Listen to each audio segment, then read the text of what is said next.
What is the main theme of Death Note, huh? What is the main lesson to be learned from the entire story? There can be so many answers to this question, but the real answer can seem way simpler than you might think. The first half of this video might include some rambling about other series, so just bear with me, please. When first watching this series, I thought by the end of the final episode, the show was trying to teach me that no human should play God, which is a lesson to be learned since light doesn't win in the end. And if you keep telling me that the ending is impossible without searching up on why that theory or video is wrong and debunked, I will find you. Not only that, but Light wasn't supposed to win from the series' initial conception. We'll get into this later. Some say that the main theme is that there isn't true justice or true righteousness in the world, which again, is a lesson to be learned more so near the end, and especially in the live-action Japanese movies. Could the theme be about temptation? Betrayal? Humanity? Well, according to the author, it's none of those. Let's look into Volume 13, aka the Death Note Bible, the place where you have most of your Death Note questions answered. And I say most of them because the volume doesn't have the answer to whether Mikami has a secret crush on Ryuk or whatever weird thoughts you might have. In the How to Think section, author Tsugumi Obha is asked multiple questions from an interview about the series. When asked about if he wanted to express a main theme about the series, Obha responds with, "Not really. If I had to choose something, I'd say humans will eventually die and never come back to life. So let's give her our all while we're alive." Given that, I don't think it's very important to debate whether Light's actions are right or wrong. Personally, I only look at it as Light is evil, L is slightly evil, and only Soichiro is good. A very simple outlook on the story as a whole, given that this is coming from the author himself. So Death Note from the beginning, despite having many scenes of people discussing what is right and wrong, and having lessons that watchers and readers would discuss and debate over, wasn't really focused on delivering a specific message like that. You might be wondering, well, why even have these characters in the story discuss morals at all? And that's because we have to give the story a bit of depth, seeing how it's based on the real world. If the story doesn't have people discussing these morals or having people agreeing and disagreeing with Kira, it would kind of feel flat, boring, and most of all, fake. It's just that Obha didn't want to dive too deep into morals because that wasn't his intention with the story, especially for a story aimed at young teens and Shonen Jump.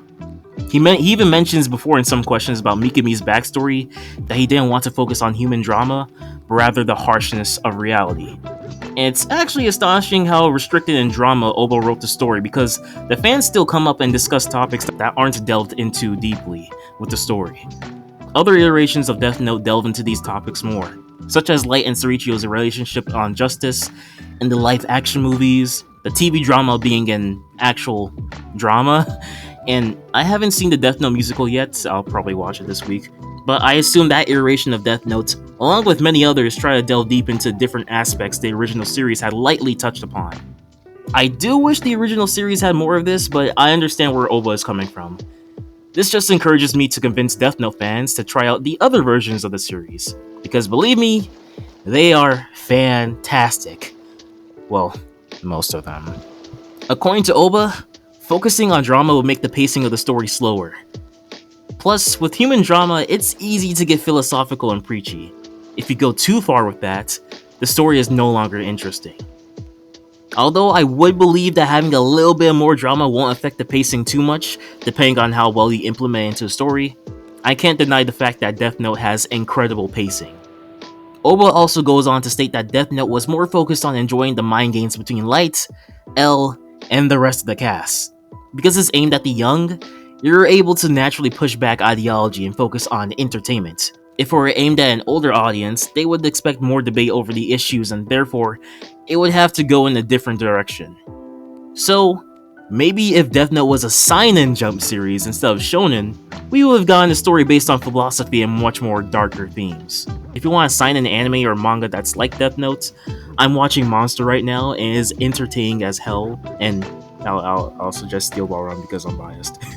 How Obha treats Death Note reminds me of how Hideki Anno treats Evangelion, to where the point of the story is to focus on the human nature of Shinji, rather than focus on the mysteries of Lilith or Adam and all the extra junk that fans can analyze on their own.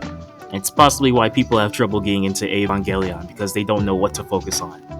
Heck, the Christian imagery for both series, which there is less of in the Death Note manga because the Death Note manga is more focused on Buddhism, it's just there for aesthetic, man. But to answer the question, the main theme of Death Note is to just live your life. Yep, just live your life. It's that simple. And some of you might be thinking, well, that's a lame takeaway from the story. But in my opinion, it's beautiful. It's the lesson that makes the most sense, especially in a story centered around death.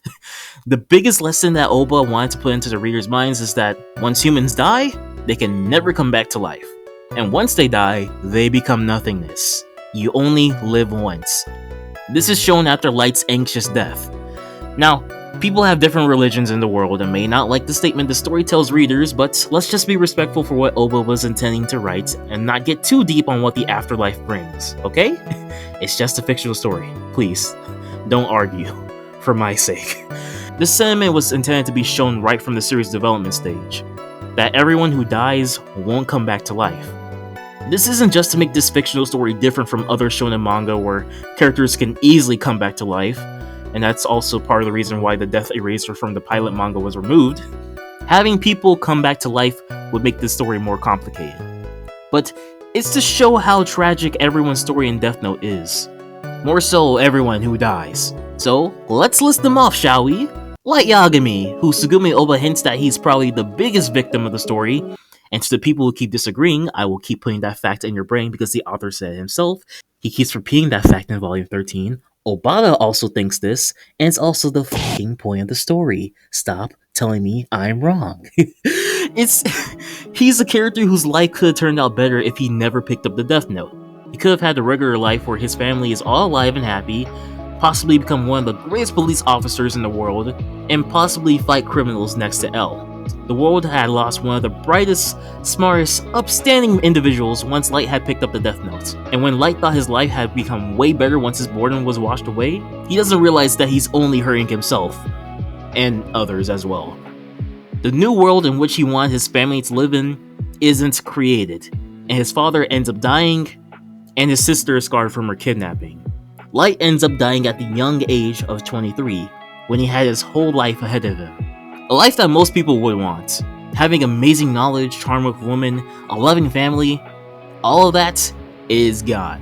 Wasted because of a positive, yet foolish dream. And if you say 23 isn't that young, you must think that humans have a short lifespan of 50 years. This isn't the 12th century, man. El Lauliat, who lived his life solving crimes for fun, has his life cut short at the young age of 25. No more long life and solving puzzles. He also loses Watori in the process, who's a man who wants to raise an orphanage and find his successor to L. He dies old though, so I don't know. Misa wanted to live a long life with Light as her husband, but hinted many times that if she lost Light, she couldn't live without him. And you know what happens next.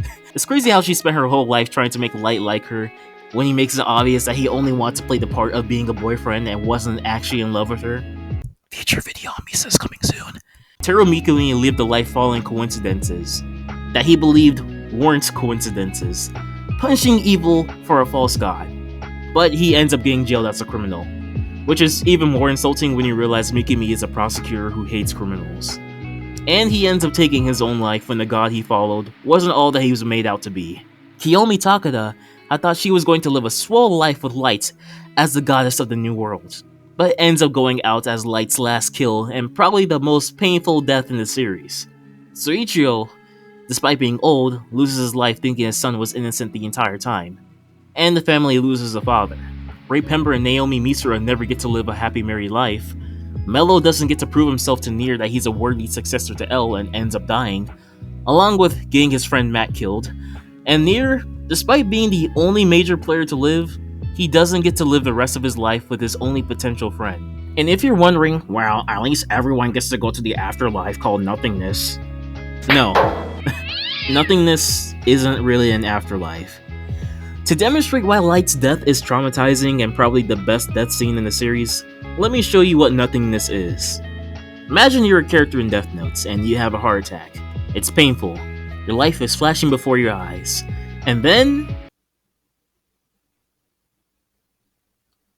No, the video didn't cut off. This is what nothingness is.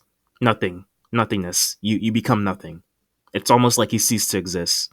There's nothing after death. That is what makes death so scary in Death Note, and possibly in the real world. And this is something Obata himself thinks is very scary as well. Light is the only one to figure out what happens after death, and this is only seen in the second to last chapter. It's part of why he panics about death so much, because he wants to live a long life, but ends up living a short life, with nothing waiting for him after death. It's my favorite death in the series because it's the most human death, a realistic reaction from someone who's told they're going to die. There's nothing for him after he dies. Nothing. Just pure nothingness. Obha wants that rule to sit with the audience. Obata is more prone to be scared by supernatural things, while Obha doesn't really believe in them. And even drawing Light's death scene, Obata mentions that he got sick drawing it.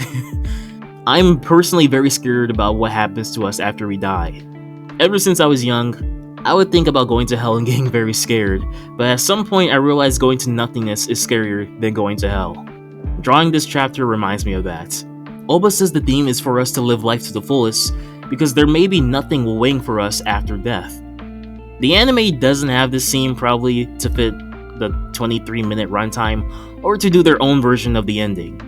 This message may fly past anime-only viewers because it's only showing the intermission segment of the final episode, and the ones who might miss this intermission may still think that only Death Note users go to nothingness, when it's actually everyone goes to nothingness, because death is equal. But even with the anime version of the ending, you can still interpret that Light regrets wasting his life as he walks past a version of himself that didn't pick up the Death Note. A version of himself that lived his life to the fullest. A loving life that many people would have wanted. And it hurts more that such a gifted soul ends up not spending every precious day, hour, minute, and moment till his supposed death at an old age, because Japan has a long lifespan. Death Note is trying to tell you that life is precious. So don't go wasting it like most of the characters do in the series, because there may not be anything waiting for you after death. You only live once, so live your life to the fullest, and keep going until your aura stops blazing.